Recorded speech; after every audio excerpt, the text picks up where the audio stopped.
Vince Farrow hears people discussing about a deceased man who was ready to begin a lucrative career. Farrow takes an envelope with the job instructions inside because he needs money. He shows up at a remote location for an occasion. In order to search for surveillance equipment, he is told to undress and has his boot heels removed.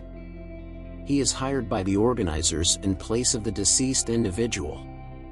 Playing a number of Russian roulette games is the work. Participants are indicated by their numbers. Each round requires the competitors to spin the cylinder of their handgun and fire when a designated light bulb turns on. Jasper Baggs is one of the wealthy spectators who wagers on who will survive, and the event is planned for their amusement. Baggs wagers on Ronald, his brother who was taken from the mental hospital. Patrick Jefferson, a competitor who Jimmy, his patron, helped him get out of jail, begs Jimmy to assist him but gets no response.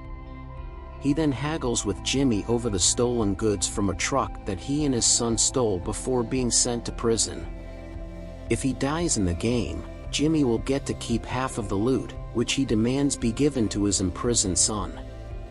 Each competitor receives one bullet in their pistol for the first round, in which they form a circle and must aim their revolvers at the man in front of them. Farrow attempts to back out, but he can't help himself.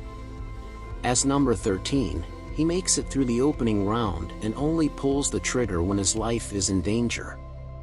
Farrow only makes it through the second round, where each gun is loaded with 2 rounds, because the man behind him gets murdered before he can fire. Farrow and 4 other guys survive the third round, with 3 shots in each rifle. Farrow is one of 2 survivors who are picked at random to engage in a duel in the last round. When all 3 are done, they each receive a substantial payment. Jimmy then makes an attempt to strangle Jefferson in order to steal the treasure map and pocket the entire sum of money. Jimmy gets caught in the act by another staffer, who tells him to stop because nobody is permitted to hurt the players who are still alive. Jefferson then shows Jimmy the alleged map, only to have it turned out to be blank paper, and makes fun of Jimmy for falling for his trick. Jimmy becomes enraged and departs. Jefferson gathers his possessions and goes, but not before setting fire to the paper that contains his loot's genuine map buried so no one can find it, and deceives Jimmy into thinking he is not who he claims to be.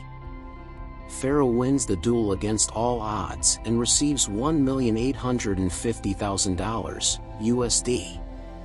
He discovers that his opponent has won the previous 3 duels. After gathering his winnings, he sneaks out of the mansion and ends up at a train station. He hides his earnings in a trash can when he notices police pursuing him. He gets the money back after the police question him, sends it to his family by registered mail, and uses it to purchase his sister a toy for her birthday. Jasper shoots him on the way home, though, partially as payback for Farrow killing Ronald and partially to take the money as he believes Farrow is still carrying it. Unaware that the money bag merely holds the toy, Jasper makes off with it. In order to prevent Jasper and the authorities from tracking down the money, Farrow removes the shipment receipt before passing away and consumes it.